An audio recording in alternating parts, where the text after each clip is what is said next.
সে তো ও নয় মনে হচ্ছে। বলছেন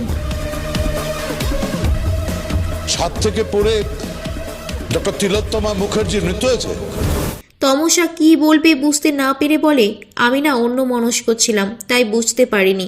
আশপাশ থেকে সবাই বলে, ওর মনের অবস্থা তো বুঝতেই পারছো দাদা, এই সময় কি মাথা ঠিক থাকে? মেয়েটা এ বাড়ি থেকে আজ চলে যাচ্ছে, মেয়েটার আজ বিদায়, তাই অন্যমনস্ক থাকাটা তো স্বাভাবিক, তাই না?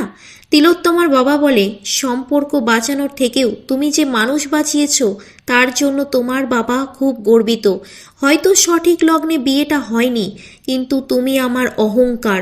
যাও এবার শ্বশুর বাড়িতে গিয়ে ওই বাড়ি যেন আলোকিত হয়ে ওঠে। তমসা বাড়ি থেকে বেরিয়ে আসার পথে ঠাম্মিকে প্রণাম করতে গেলে ঠাম্মি বলে, তোমার গলায় রবি ঠাকুরের সেই গানটা শোনার জন্য আমি অপেক্ষায় থাকলাম।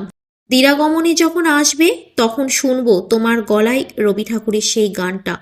এতটা অবাক হওয়ার তো কিছু হয়নি, মনে হলো চমকে উঠলে তিলোত্তমা।